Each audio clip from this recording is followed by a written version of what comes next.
So to talk about the third generation bits clocks, it's helpful, I think, to kind of discuss where this all kind of came from and where this all started. So the first generation of bits clocks that was brought into the network back in the day.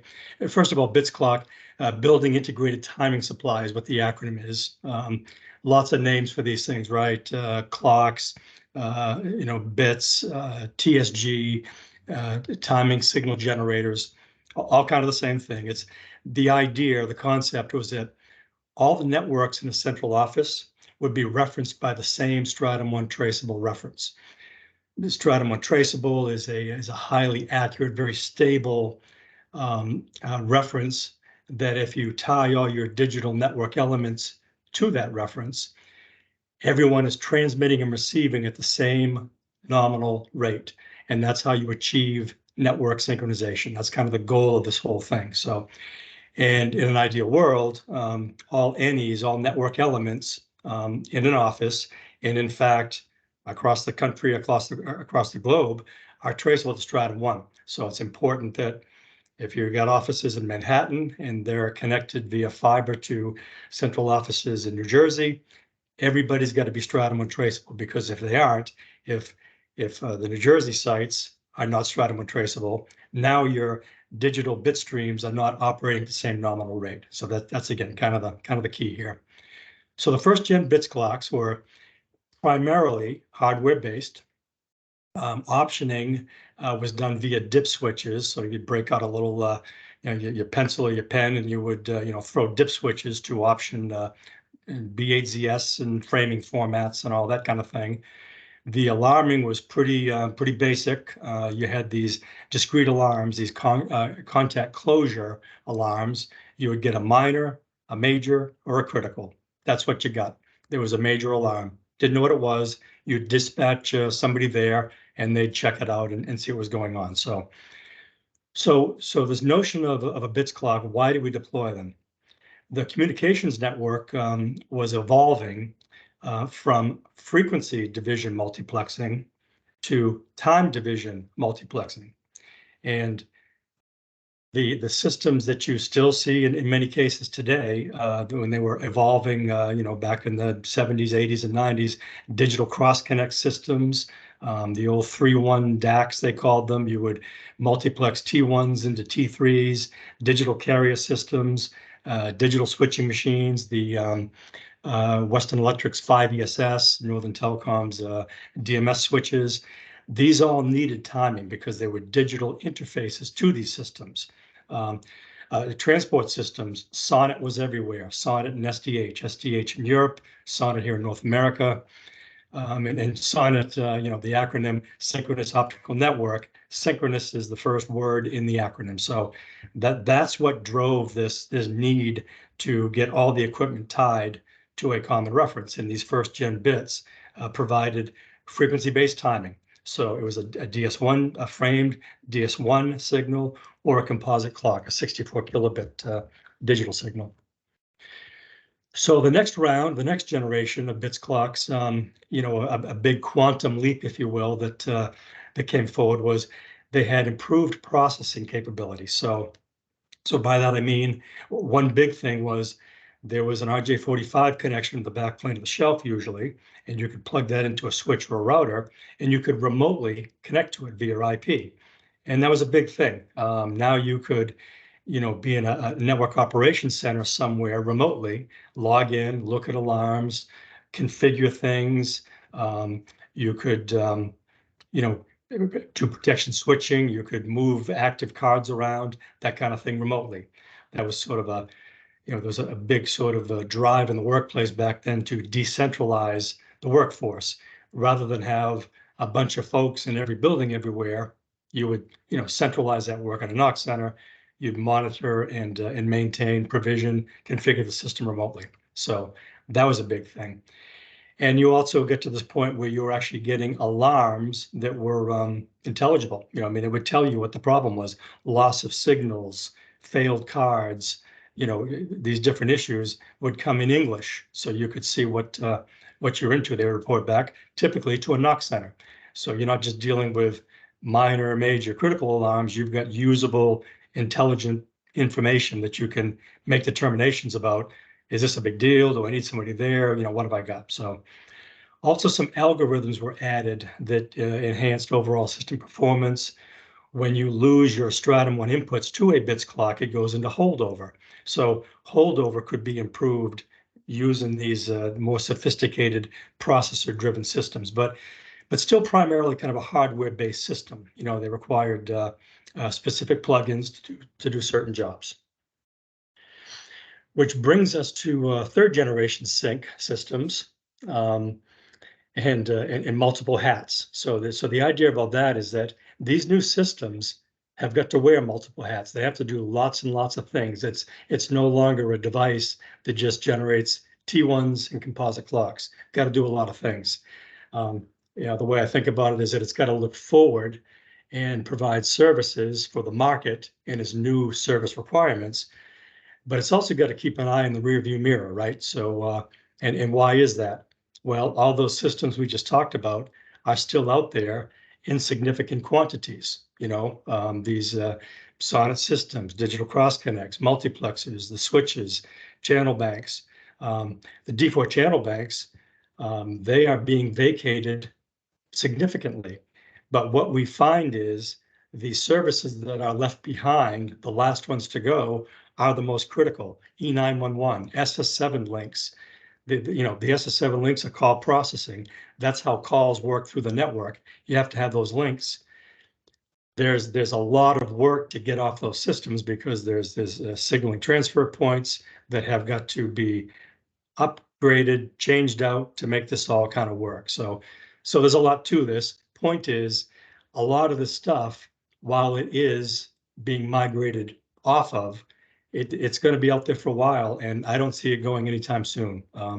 I heard first conversations back in the day in the 90s about SS7 links not being on D4 channel banks anymore. I mean, we do jobs all the time, and we look for the SS7 links to identify them, critical services. When we do our cutovers, you got to pay attention to that stuff. So it's out there, and we'll be gone someday, but it's going to take a while. So that's kind of one group of hats that the next gen bits have to handle. And then, of course, as we said, next generation stuff. Transport systems and timing both have been migrating to a packet-based format. So network elements that provide transport, like the old SONET systems, now this stuff is packet-based. And some of the transport systems, rather than having to directly wire from a bits clock, wires that bring a DS1 over to the backplane of that system to provide timing, now you can send packet timing, PTP, precision time protocol. It's a packet of data that's got timestamps in it that a device can use to derive time. So those are the drivers for the other hat these systems have to wear. So packet base is required for 5G. GPS backup, I'll talk about that in a minute. Next gen transport equipment, like I was talking about. Then all these other services, synchronous Ethernet, time of day, 1 PPS, 10 megahertz. These systems have got to be capable of all these different reference signals. So again, we've got to meet the legacy systems, as we said.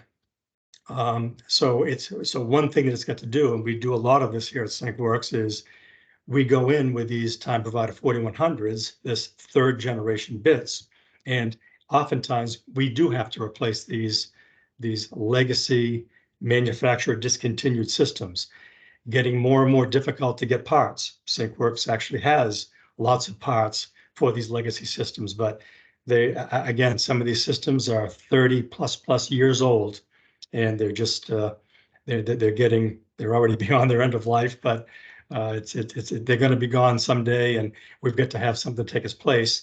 And this notion of third generation bits is doing that. So meeting the legacy stuff and taking care of the new services required with today's markets.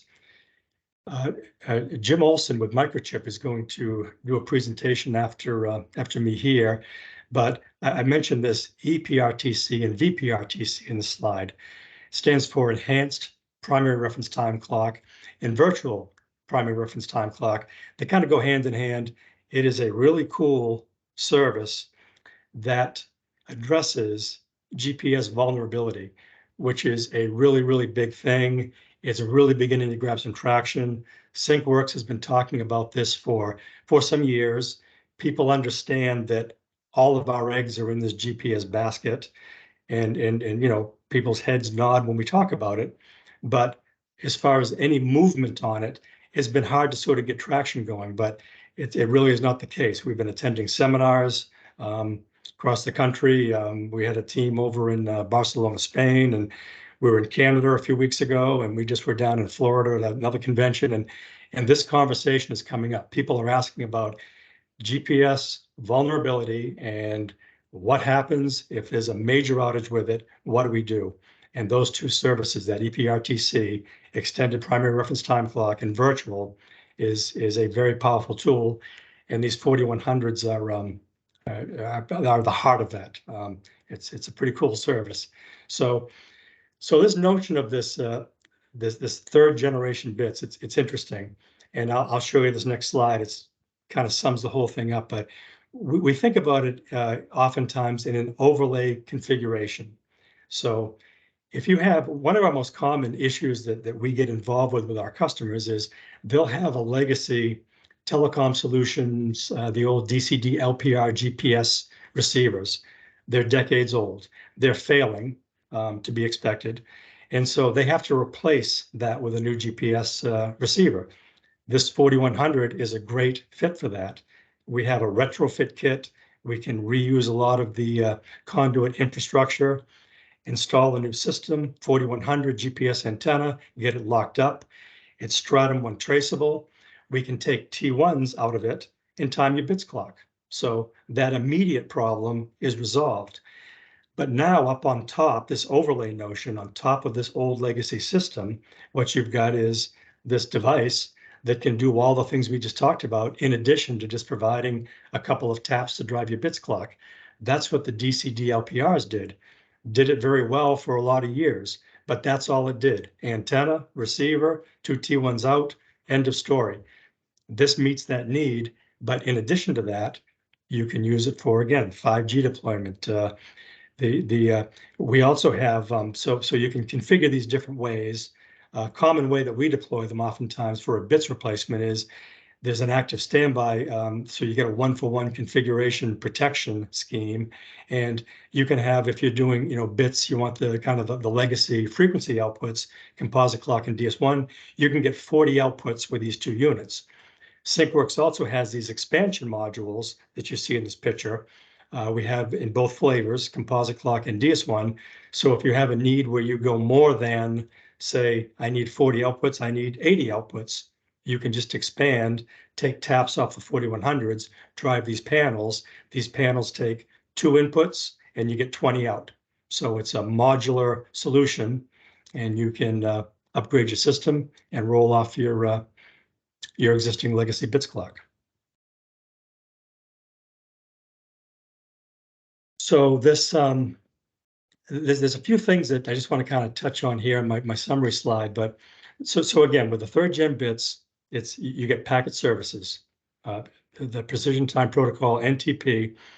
This PTP is a powerful tool. So it's great for services like, for example, 5G wireless uses directly PTP traffic flow. So it goes from the 4100 out to the network, and it's how they reference the network. You can also use it just to make your actual timing network more resilient. And you can do that by backing up your GPS. So if you have 2 sites, site A, site B, both have got 4100s, both are connected to GPS antennas, life is grand, right? You can also feed PTP from one to the other.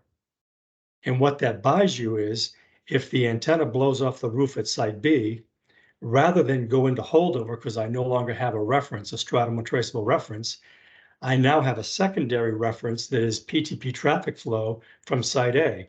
So now I'm the beneficiary at site B of the GPS connectivity at site A. If this happens at 4:30 Friday afternoon, it's no longer a crisis to roll people and figure out antenna problems. I've got to sort that out, certainly, but I have Stratum and traceability. My services are good. I'm protected, and my GPS is backed up. That's kind of one cover that you buy from this.